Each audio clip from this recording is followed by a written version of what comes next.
Vihi Noyam Adonai Eloheinu Aleinu Umasi Yadeinu Kenu Aleinu Umasi Yadeinu Keneneu. So whatever we are doing should come out the way it needs to come out. And Yiyula Rotznim Refive Hegen Livi Lefanecha. Rebbeinu Shalom, let it be to help Yidden, whatever is gonna here, and to be a Kiddush Hashem. And you know what my Hegen Livi, what I'm thinking in my heart, Lefanecha, you know what it is. Reb Zalman is the name they gave me when I had the bris, after my Zayda who died in the First World War. He came from Mishpoche Ettinger, Rabbonim from years ago, and also his Zayda was a Yagid, and Reb Moshe Yagid, no, it was his father, and he did Machzis HaShekel and Even HaEzer. So that's wonderful yichus on one side. That comes from Papa. This was the mama side. The Kehune comes from Papa, who was the son of a Shoichet in Ushpitzim, Belzer Hasidim, and Lamala Mimenu, they come from the Megala Amukis, about 10, 11 doiris. So that's history. I added the name Chia somewhere along the line, like Chaim and Alter, when you need to be Meshanishim. And raised in Vienna, I was born in Poland. Now it's the Ukraine. Raised in Vienna, and taken by my parents when I was a year and a half old to Vienna. I grew up there and went to schools, and Yesod Torah was the yeshiva. It was an afternoon yeshiva, and in the morning I went to Chayes Gymnasium, a Zionist gymnasium. So on Shabbos afternoon I would go to Brit Bilu, which was sort of a Shomer HaTzair thing for a Sikha and for dancing the Hora, and in the afternoon to Shalashudas I went to the Pirchei Agudas Yisrael for Shalashudas. So I've always in my life had that wonderful stretch. When we had to leave Austria, came to Belgium, there I met some remarkable people, and these were my entry into Chabad. There was a man by the name of Reb Moshe Tchechoval. Reb Moshe Tchechoval was a Ben Bayis by Reb Avrom Schneerson, dem Friedeken Rebens Schwer. Hat euch gelernt bei Rav Zirelson in Kishinev, and so that's how he got into Chabad, but it was Kopush Chabad that he had gotten into. So these people got the Hatomims and so on and so forth, and it was because of one of those men who, Stark, was really my great help with that, because one Shabbos afternoon I decided that was Bruiges Al Hashem Vel Mashiach, and I wanted to have Nekome, and I knew that in the Pirche in Antwerp they would be learning Pirkei Avos, so I figured I'll start with Kol Yisrael Velich Ze Dalangen. And so they started with Kol Yisrael, and I said Pie in the Sky, Verdreinishken Kop, nobody ever came back, and all those Narishkeiten that you're saying, that there'll be trees growing, bread and clothes, come on. The young chevra around the table wanted to tear me apart. But the guy who was the Mereshir said, wait a minute, would you like to hear from someone who agrees with you? and he was mashkit the people, so they didn't trouble me. And they got the Gemara Sanhedrin, and he had aufgemischt in the back and found the Perush HaMishnah of the Rambam, and starts reading that to me and to the chevra there. How the Rambam says, Retzach Nishtain, that you understand what's Olam Habe, and people say great Narishkeit, and therefore 5 kittis who don't know what they're talking about, and so on and so forth. I stay and I hear, and that turned me. I wanted to know more about those people. And Boch Merzel, who was the young man who was learning with us at that time, was one of the people who was a mushba of this Reb Moshe Tchechoval, who was in a diamond business, and a couple of days he did his diamond work, and the rest of the time he was the mashgiach in the yeshiva in Heide in Belgium, taught people Mesilas Yesharim, and those who were roy to this, he taught them Tanya.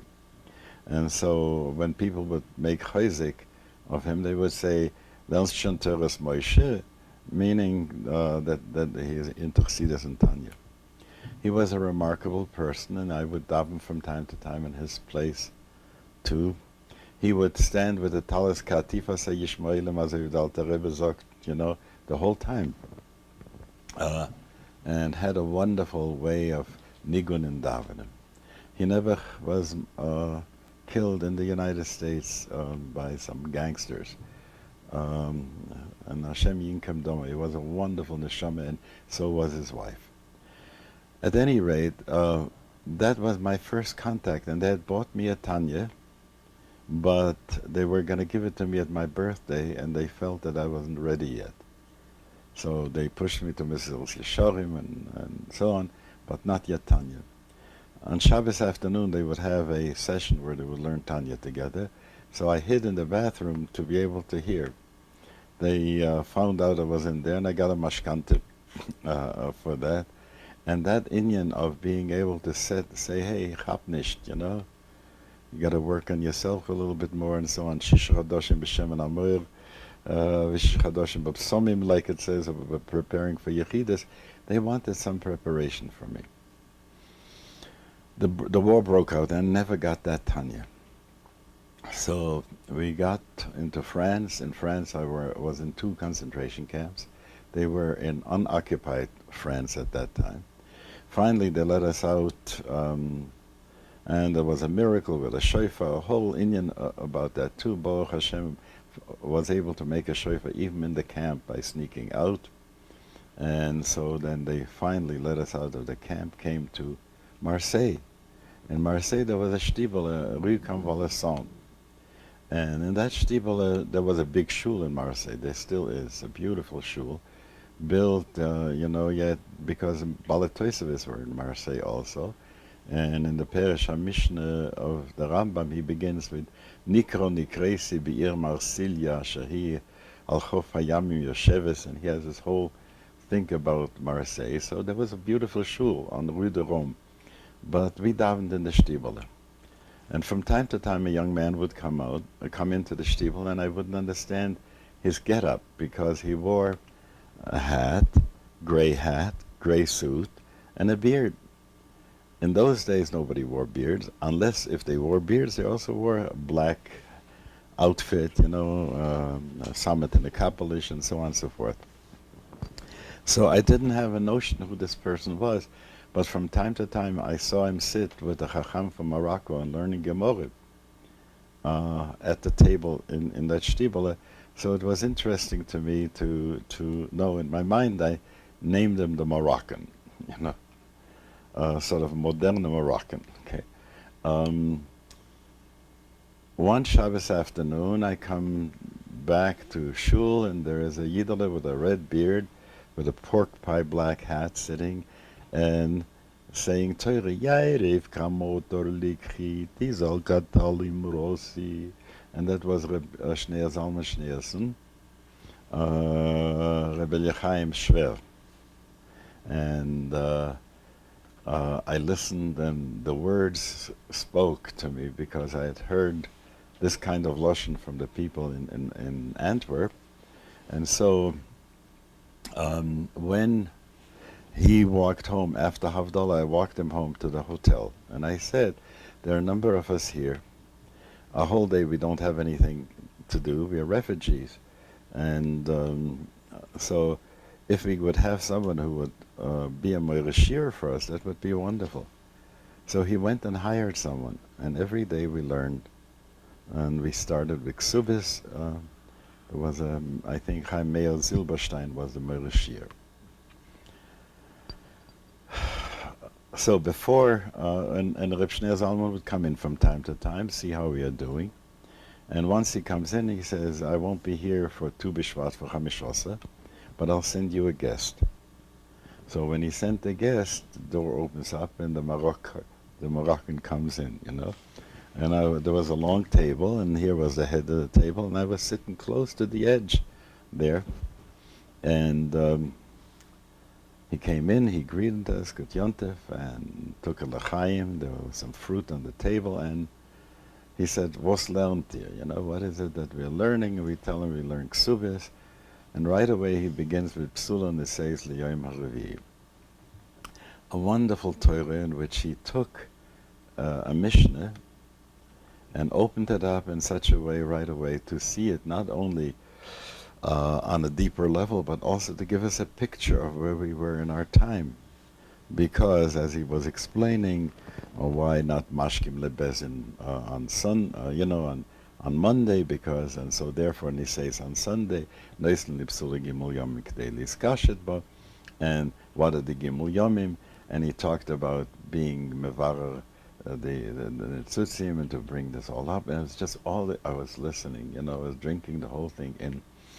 And then he said, but if, so it should have been in Elef HaRevi'i, Shnei Alofim Toyer, Shnei Alofim Toyer, Shnei Alofim Yemais HaMashiach. But we weren't zeicha for that, and it was Bepchinas Almona.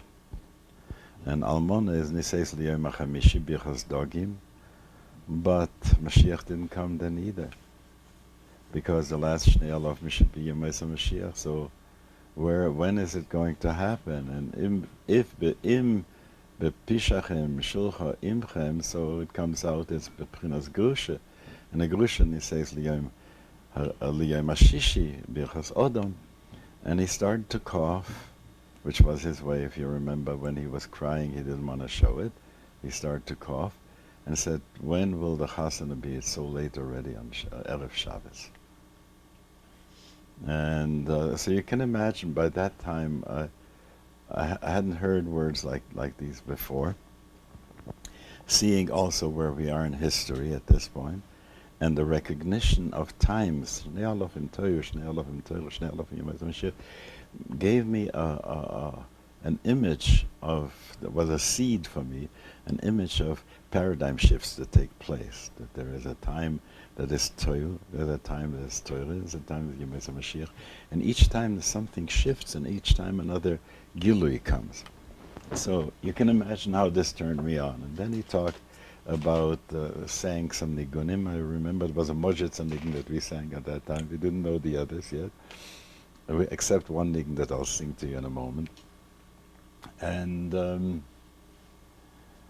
he began on Ki Ha'odam Eitz HaSodeh and Eitz Chaim Hine Machzikim Bo, so to talk about Tu B'Shvat. Who was the Mirukaner? Pardon? Who was the Moroccan? That was, wait, I didn't know yet. I didn't know yet.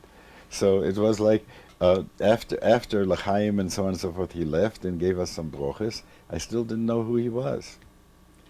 And a little later on, someone told me he's Rabbi Schneerson, who was living in Nizza, in Nice, near the Italian border.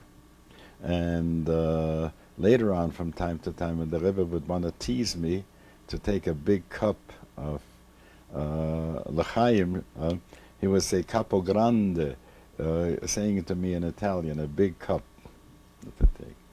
Anyway, that's you can imagine how I would have wanted to run after him and talk with him some more, but he was gone.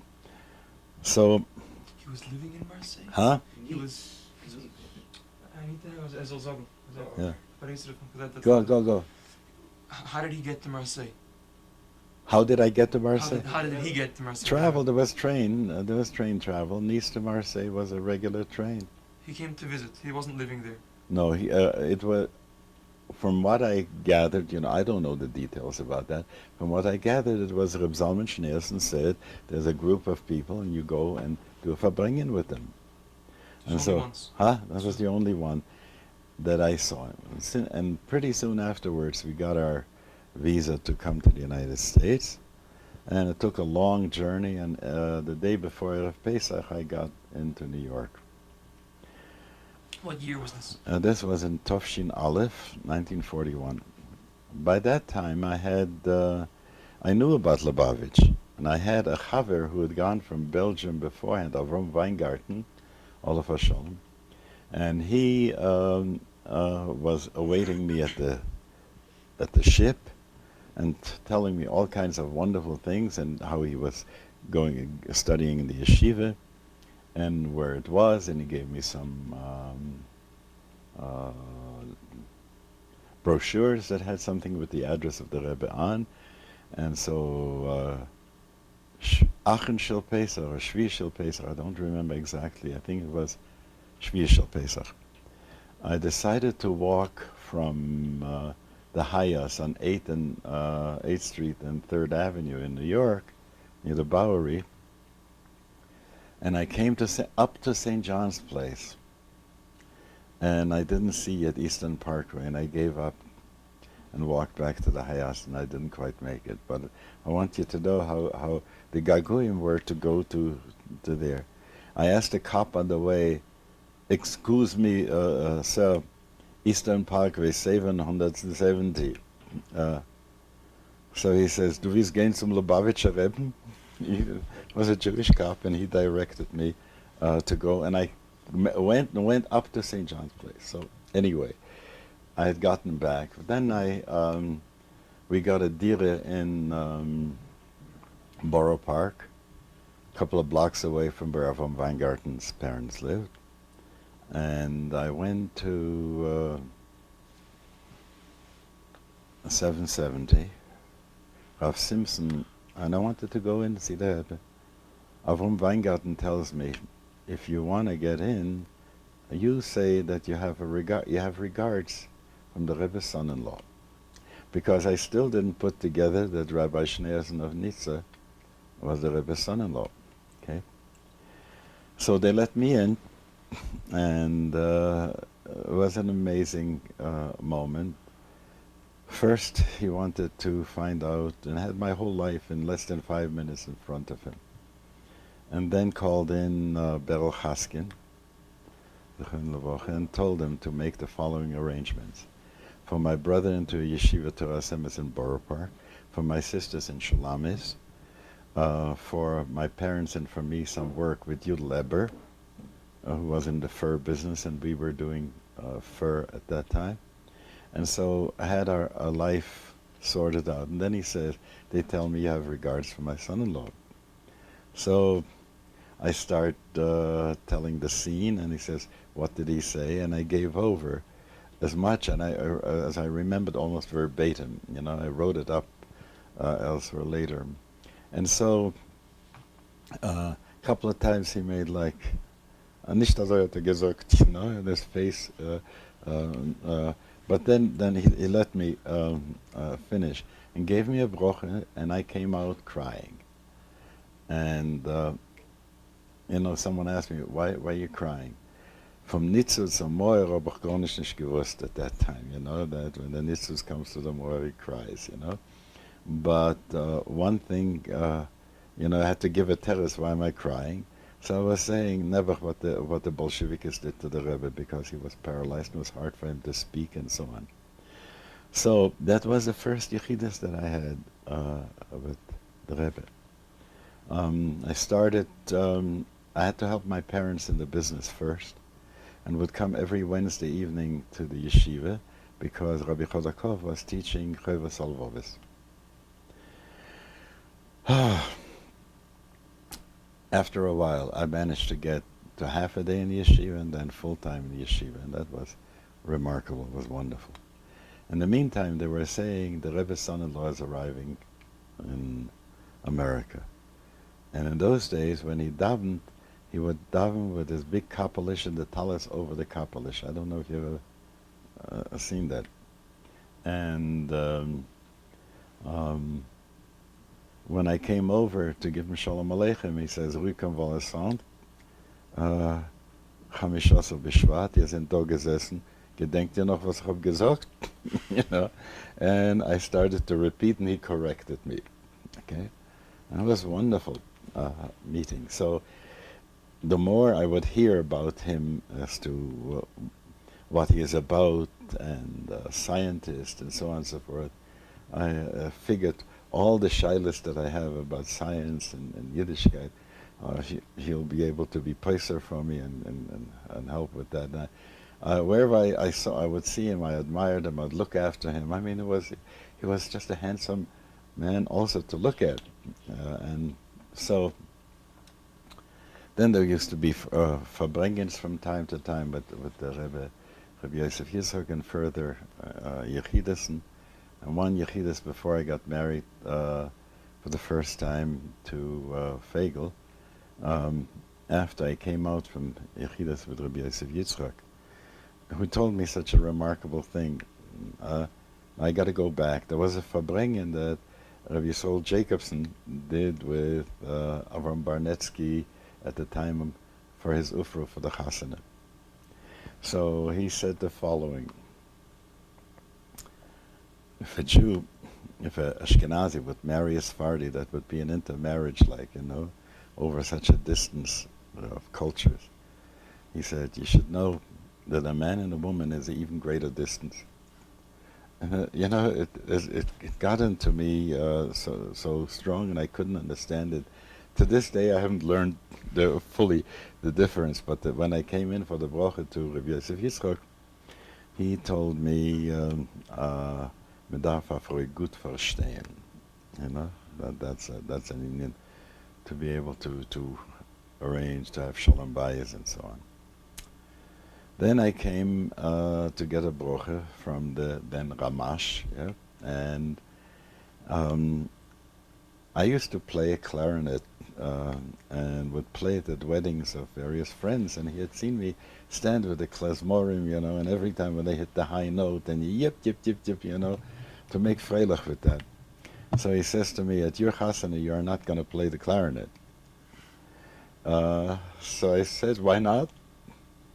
Just because I felt free to go back, and I figured he'd have something good to say. So he says, when I got married, about himself, there was one mochel, one dance, in which all the Rebbes took place. And I wanted to dance with them. And the Rebbe said to me, this one you sit out. That he wasn't to dance this dance with all the Rebbes who were there at that time. So that was for me the Musa Haskell, don't blow your clarinet at your own wedding.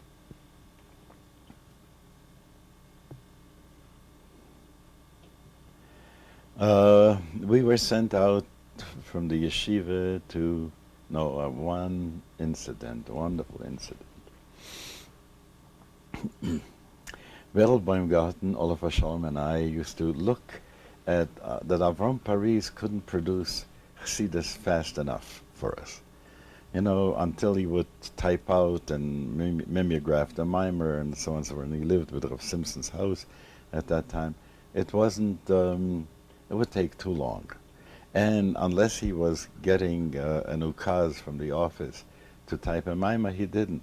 But where are we going to learn the Hecholze? Every time they talk Hecholze, we got to learn them. Where are we going to learn Samach Vov? Where are we going to learn Ayin Beis? All these I'm Sheikh my Morim, we needed to have access to them. So one day, Reb Moshe Pinchas Katz asked me to open the office so that his secretary could come in, and I opened the office. Was across the street from 770, and there was a Yiddish typewriter, a Hebrew typewriter in there. So I went and made a key before I gave him back the key. And since I was in the dormitory, which was behind that office, every night I was reingehabt, and on that machine, pulled the machine out because I didn't want the Rashak should see any lights from across the street, and typed away on some of those Maimorim. One day, the typewriter fall down and the carriage on top breaks. I try and put it together, mach's auch nicht wissendig. I go back to learn. A few hours later, there's a call from Rashag. I should come up to the office. Reb Mentlik, Reb Jacobson, Reb Shmuel, the Rashag, they're sitting there with Bruiges at Penema. What right did you have to do that? They found out, one of the kids in the dormitory ratted on me, and they found out that I was the culprit, and would you dare to Habsach rein, the office is dem Rebbe, beim Rebbenstub, was ich reingehabt, and me gibt mir de, macht mir ein Misheberach. And first of all, you have to give back the key. And then we'll figure out whether we throw you out of the yeshiva or not. I said, before you decide anything, I'll be right up. And I went downstairs, quick, and gathered together. I had a little cubby there, some of the Maimorim, and gave each one a set of everything that I had done, and come up and give it and put it in their hands. So it's interesting. Oh, the also, they got excited over the fact of these things, and then they realized why I did it. And I said, "Ihr sagt allemal am davon Mesiras Nefesh Hasidism," and so on and so forth. Soft, they let me off the hook, provided I would pay off by substituting when Mayor Greenberg and somebody else can't come to teach, to substitute their classes, and to make up for the money. Then a few months later, I got a call. You got to go to Bridgeport for Shabbos to help make the yeshiva. And there was a guy by the name of Stock, I think, who had the yeshiva there, and we went around after the school. Are you Jewish? Give this to your parents. Release time instruction, and so on and so forth. And a few weeks later, it was the same thing about New Haven, and that's where Berl Levy was at that time set up as principal. Velva Schildkraut and I were teachers, and we started the yeshiva in New Haven. And we had to teach Ivris B'Yiddish, which was always such a joke because the kids couldn't understand either the Hebrew nor the Yiddish. And Yikovu Hamayim, Sammeln, sagt er, sammeln, sollen sich die Wasser zusammensammeln. What ich kenne, Rehotim. Rehotim is Korites. But Korites is not a Yiddish word anyway, it's a Slavic word. So I did the terrible Avere, and I said, ungefähr the water troughs. For was soll ich sagen, a russischen Wort, let me say the English. Anyway, so those were the times teaching at the yeshiva. Prior to that, I forgot to tell you, I felt very close to Rabbi Chodakov. And sometimes he would teach at Agudas Yisrael. I would go there to hear him teach. And I said to him one day that it would be kedai if I had some money for cake, candy, and soda, that I would go around in the streets and get the kids to come to a party and tell them stories and so on and so forth. So he went and told the Rebbe of Yesod, and they gave me a shtickle budget, and that's how we started Mesiva Shabbos in Borough Park. And that was wonderful, and the kids I would say, the wind was howling, and they were correcting me, the wind was howling, So, but I was telling stories all the time and singing with them and so on and so forth. Allah Sela Hoch Hoch, they loved a great deal because they could always do Hoch Hoch Hoch. Anyway, we are now in New Haven at the yeshiva, and at the yeshiva I'm making up all kinds of songs for the kids in kindergarten, the younger classes. Fruit growing on trees like apples and dates, the bracha on them is Borei Pri Ha'etz. And if mother gives us a delicious piece of cake, Borei Minei Mizonos is the bracha we make. If it is not fruit, if it is not cake, it is not wine nor bread that we bake, the bracha is Noi. So I had a whole geschäft about that. And by mir is Shabbos shein, no weekday is the same. And the kids would come home with their songs and so on and so forth. And that was the freiliche part of the yeshiva. Along one day, it happened that the people in Orchard Street Shul, where we used to daven, and I was Balshachis there for the Yom Noroim, complained that you call this cheder, not even a good cheder, we'll call it a yeshiva. So there was a Rabbi Leifer who was a Meshulach for Lubavitch, a Yid with a lange boat, and many people, they called him Lubavitcher Rebbe, you know, because they didn't have another name for him. So he got on the beam and he says, I want to give a drosche. And so he gets up and he says, today, Hein bin ich gegangen. He says, I walked on the street and I saw a bus, and the bus on George Street said, Chicago. And I lifted my fist and I schreit, Gewalt, Ligner Paskudniak. Was heißt Chicago? Bist doch in New Haven. And everybody laughed. He says, the bus is going to Chicago. This is a yeshiva like the bus Chicago. It's going to be a yeshiva. And so wonderful that today you get Chidush Torah that are printed out from the Talmidim of the yeshiva in New Haven. And so it's just remarkable. So the bus did come, yeah, and that's wonderful. So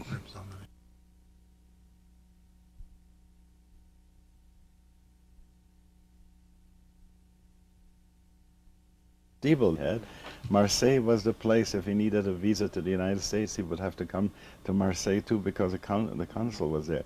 You're asking me questions over which, to me, he was sort of like mysterious. Far away. Yeah. Ready? You said that you discussed with him things about science and questions. Have patience. Have patience. I'm doing my best. Okay. I promised you a niggin before. This is a niggin that Moshe Tchechoval brought to the Chevra in New Haven, and that niggin is meyuches to the Alter Rebbe, and nobody else knew it. And goes to the words Chochma Sodom Torah Ponov, and you've heard from time to time that the Alter Rebbe would sing this Chochma Sodom. So here's the niggin, and I think that's worthwhile.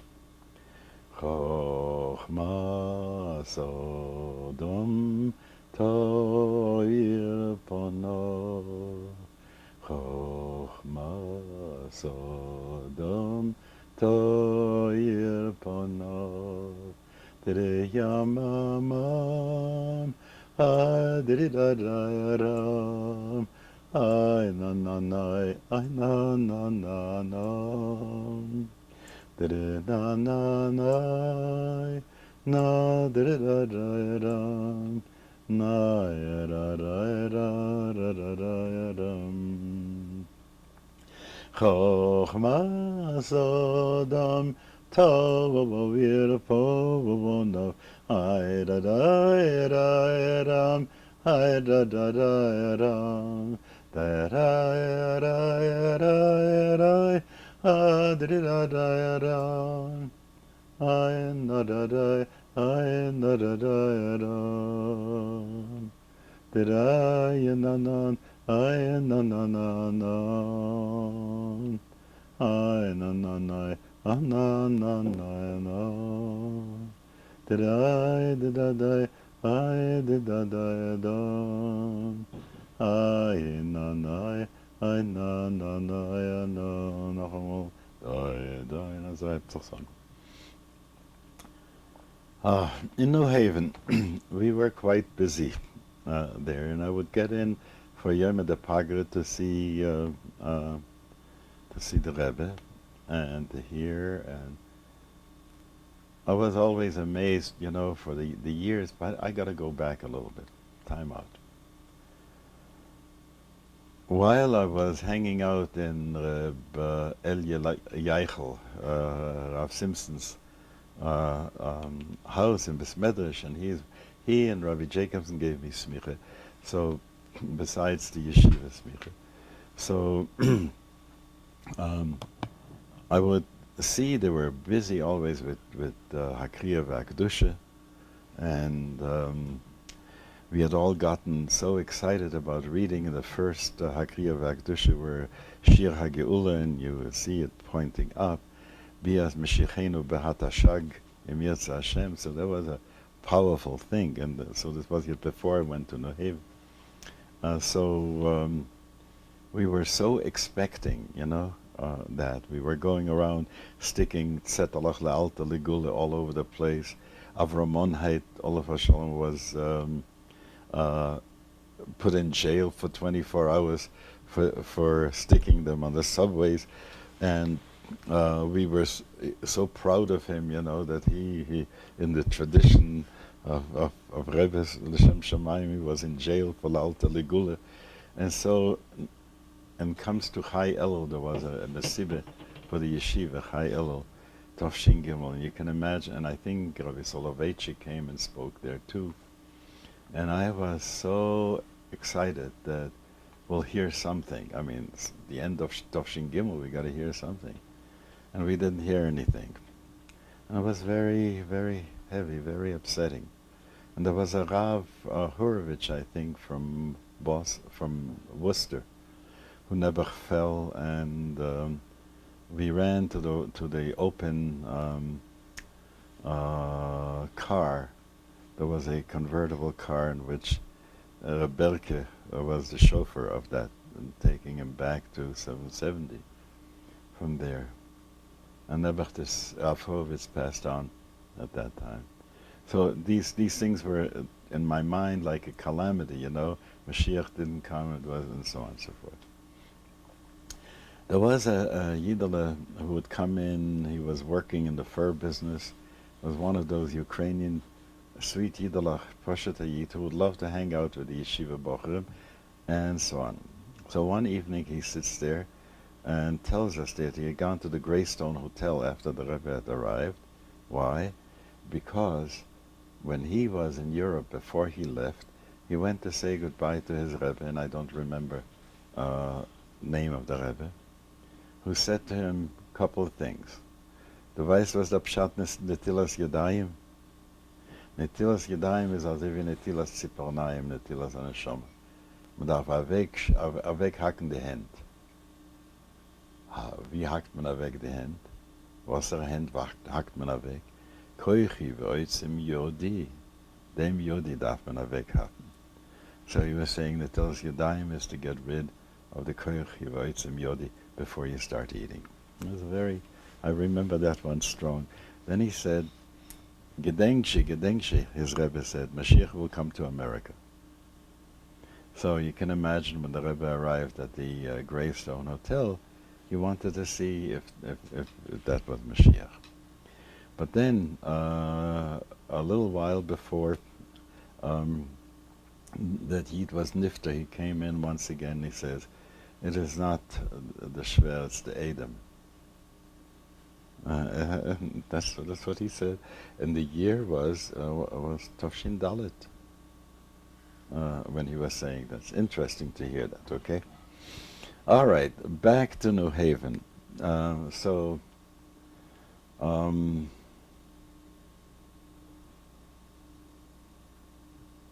I didn't see very much of the Rebbe Ramash when I came into New York, because it was always a short visit. I had to get back to Mishpocha and to teaching and so on and so forth from New Haven, so that didn't go. One thing, we were always behind in Parnosa. And the first year after my marriage, and the checks didn't come 5-6 weeks from New York. And Pesach was coming, and I didn't know how we're going to do Pesach. I didn't have the dishes, I had nothing. So I wrote the Rebbe, Rabbi Yosef Yitzchak, for a brocha that I should be able to make Pesach. And I got back, not a brocha, but a check for $200 with a note that said that he is my shutef in the kelim for Pesach and what I need for Tzorche Pesach. And that whoever I can invite, he is a shutef in inviting them too. And so it was a wonderful thing, and since that time, this shutfus has remained in fact, in power, that people get invited, and I keep remembering that he's my shutef in this, okay?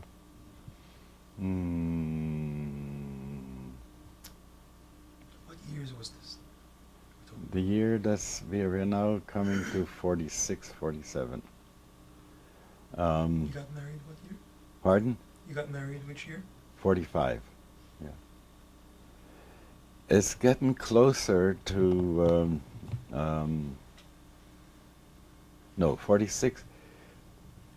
'49, I was in Rochester. Then we came to Fall River, and in Fall River I had a shul, Talmud Torah, and Rochester. There was one year that I was in charge of the yeshiva in Rochester. It was one of the hardest years of my life.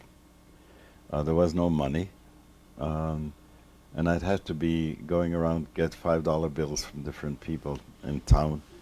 Also be the school bus driver, and to light the furnace so the kids of the yeshiva should be able to have a warm place. It was a difficult time.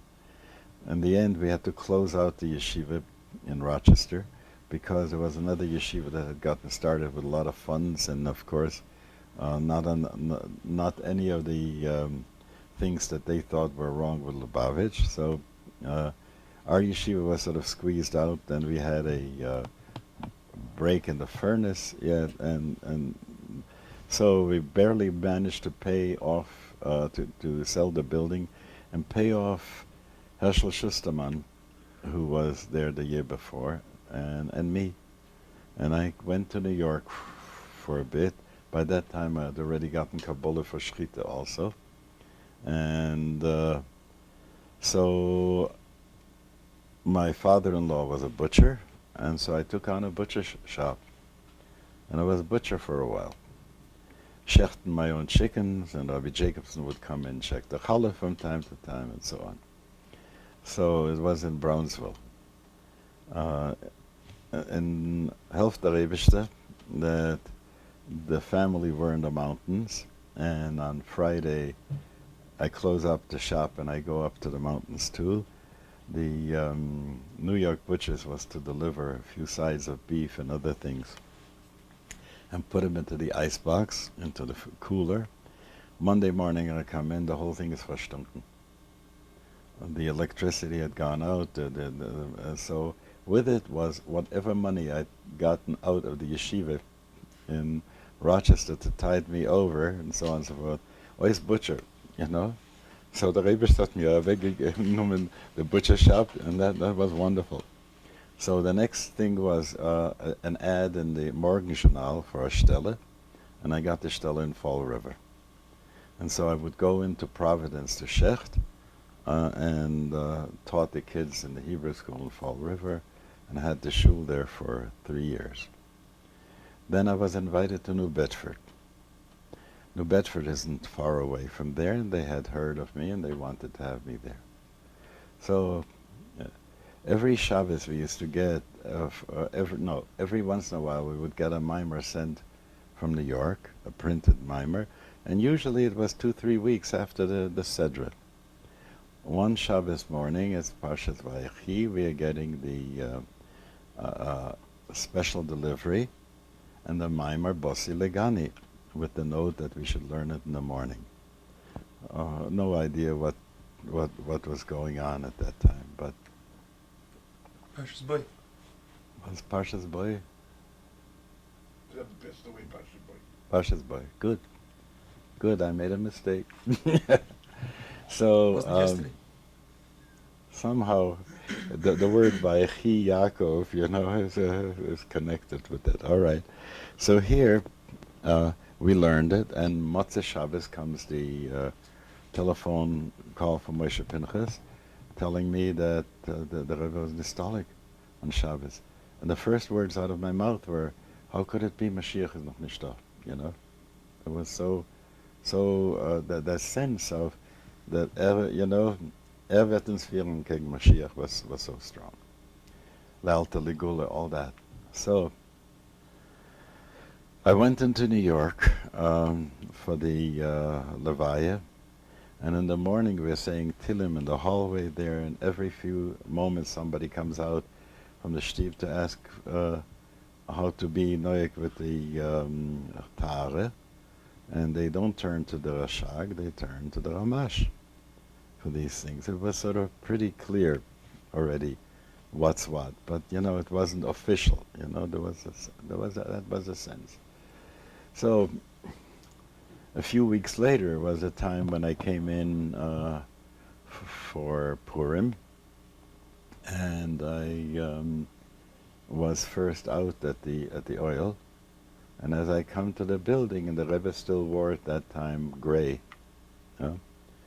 and washed my hands outside of 770. And he says, "Gewinn beim oil?" And I say, "Yes." And he says, "Der Rebbe soll helfen. Was euch gebeten, wir können werden." So I said to him, "As Menschen will nicht sein kein Ster." I'm going to try and give it over, in that language. He says, was meint ihr damit? And I said, "Ich habe gebeten für 3 Sachen. We should have a Rebbe, you should be the Rebbe, and you should be blessed with children." And he was holding my hand at that time, and I was crying, and he was crying. And then he says to me, "But mir haben doch a Rebbe. Was art er wo is? Doch allemal da." So I said to him at that point, "For was hat der Rebbe genommen Moshe Rabbeinu und behalten, als keiner soll nicht wissen, wo ist? Kedei Yeshua soll nicht kennen, schicken keinen zum Real." Da sein allein a Rebbe, you know. So he was holding my hand, and he was crying, I was crying, and said, "Es wird sein gut, Reb Zalman, es wird sein gut." So that was a very, very powerful thing, and how I had the chutzpah to say that to him at that time, I don't know, but you know, of them is when came alle in the balabos. That comes, huh? No, that was simply about being a Rebbe, you know, that Yeshua couldn't send people to the oil of Moshe Rabbeinu.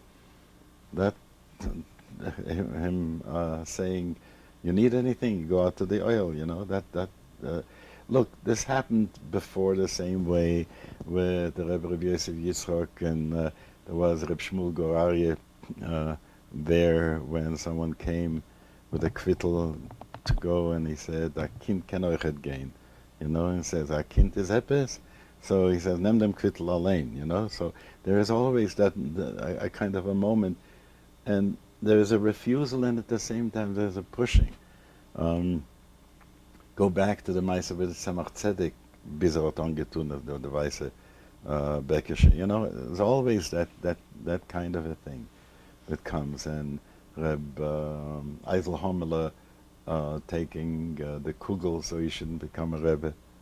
So Tzemach Tzedek should be a Rebbe. And all these stories there. Anyway, 3 days later, my son Yosef Yitzchak is born. So when he is when Fagel was under ether at that time, she had a dream, and in the dream she saw the Rebbe of Yosef Yitzchak, saying to her, "Mazel tov, mazel tov, got a yingel, and give my nomen noch mir, and lassen wissen in New York." So she, in her dream state, asked, "Whom in New York?" And she saw, and she says, like fire, Reish Mem Shin. And she came out of, after the delivery, where she was crying still, saying, "Oy, you know, how was I worth that the Rebbe should come to me," and so on and so forth. She was very moved by that experience.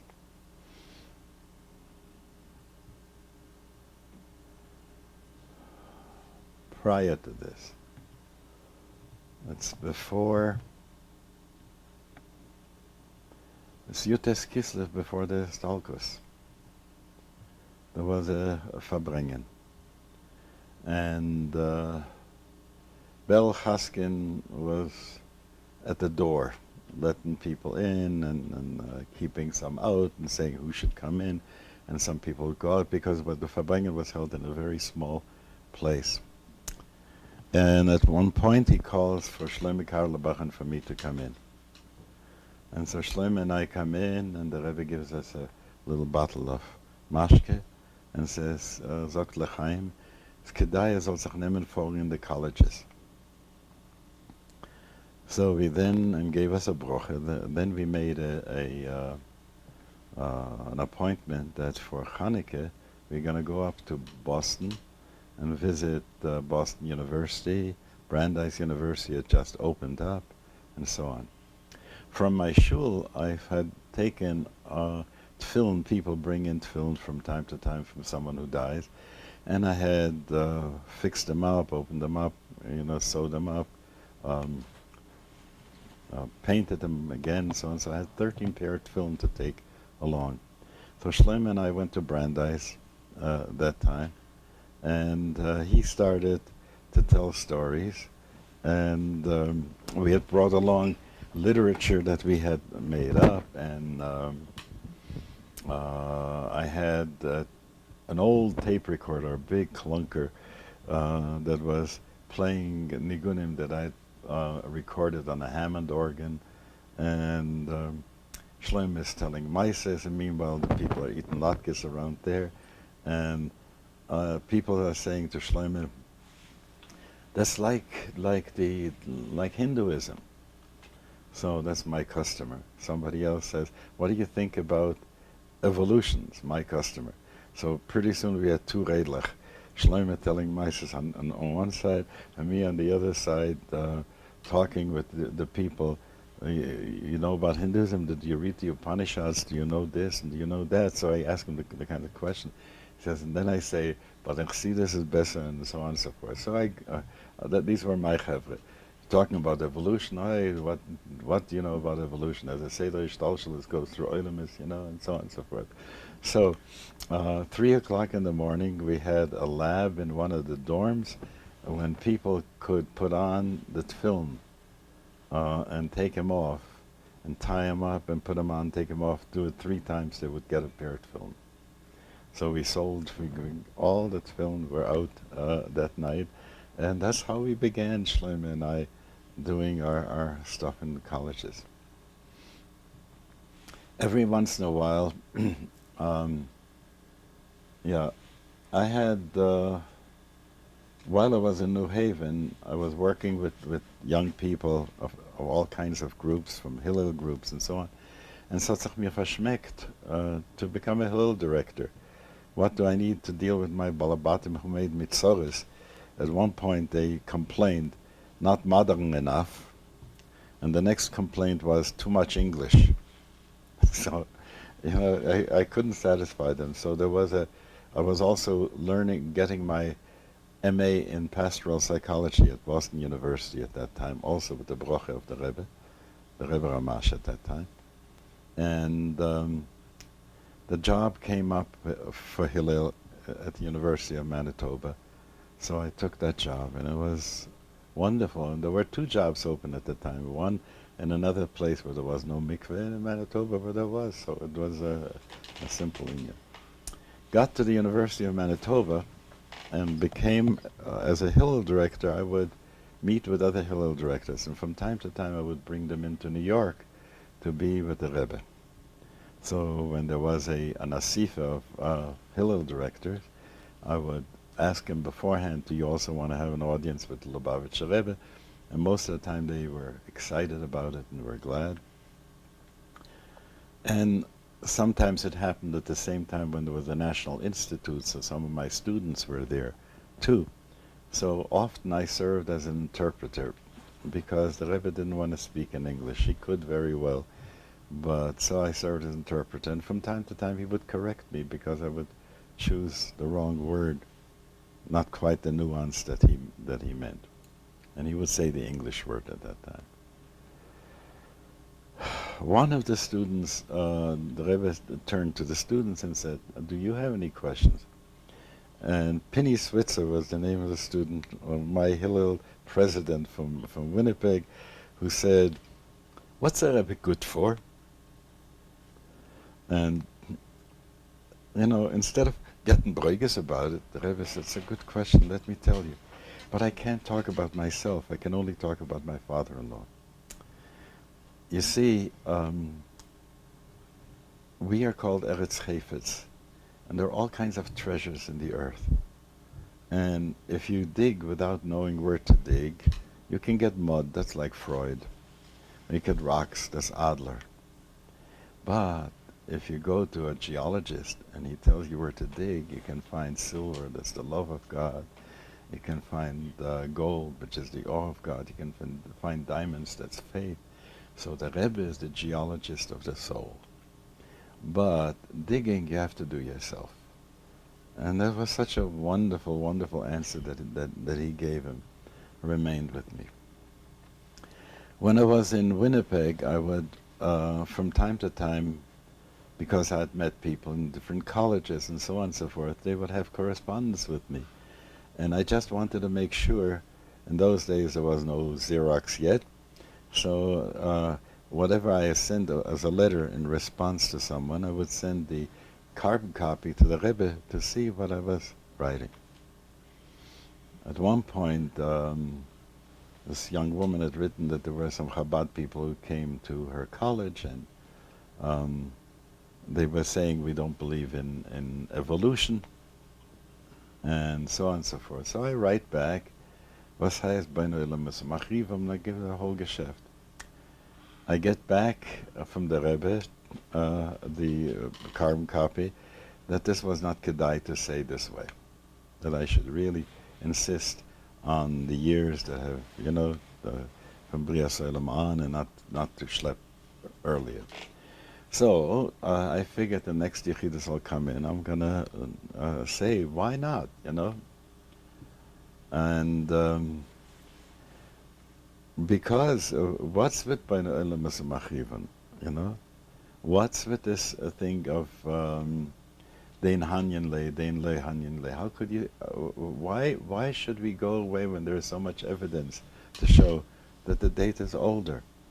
It's easy to say that if you say that B'chof Hei Be'elul Nivro Elam and the Yom Echad Yom Sheni, that doesn't really mean a day with the short years, short days that we have 24 hours, and not until there's a human being on there. So you could say that from Odom Rishon on we have this time, but why Bria Solam? And I'm arguing with him, and he comes back and says, otherwise there is no place for Shabbos. It's necessary to be able to say it so that Shabbos be anchored in Bria Solam. Anyway, I still have my pikpukim about this to this day, and I'm not masking with that, but at any rate, this was his response, and I think you'd like to know about that. I would send him these things, and when I would come into New York for Yechidus, very often it would be at least, how would I say, 8/10 of the time was going through the list of giving over Indian that had to do with the shlichus. I saw this person, I worked with that person, what should I do with this person? So it went through the whole list. And there was a little bit of time left at the end to ask about myself. One day I come and Grona doesn't let me in. So I say, when can I go in? And he told me in a couple of days, try again. I come in a couple of days later, and the Rebbe said, I couldn't see you the other night when you were here. The one you came to see wasn't here at that time. It was a muzar, a strange thing. But something has to do with hachone, The Rebbe also has a hachone whom he's going to see at that time. He sees often settle who's waiting there, and then decides the order in which they should come, and so it wasn't my time. I tell you, I had so much. Every once in a while, when I came with a shtikele bruigis, that kind of a thing took it away. That you should say with this kind of emes, the way in which you wanted me to be here, I wasn't going to be able to be here for you at that time. That's what I heard, One time I had this, later on, I had this geschäft. I got the opportunity to go to India, to the shul in Bombay, and I wanted that job. I had written up a thing that I wanted from the Rebbe $20,000. In those days wasn't, $20,000 was a schum that you could work with. to open up a shtibele in the financial district that should be like a Christian Science reading room, you know, a shtikala library. There should be a samovar for people to have some tea, a place where you can daven mincha mariv, and a place where I would counsel the people who had been to yechidus, but 770 wasn't always so particularly clean and in a good place, and you would come there, you'd get lost. There were some people who needed a halfway house, and so I had sent a whole brief about that to the Rebbe, that I want to be able to do it, and I thought that within 2 years I could make it self-supporting and so on. It was a no to India, was a no to that. There was a third thing, and I don't remember what that third thing was at this point anymore.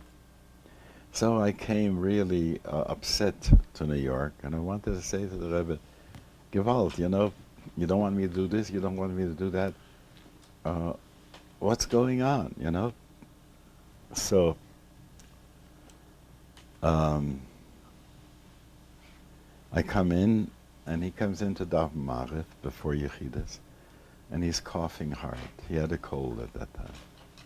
And I see how, Yom V'Layla Yishbay, so he just keeps on doing his work no matter how he feels, doesn't take a vacation, all this, I see that.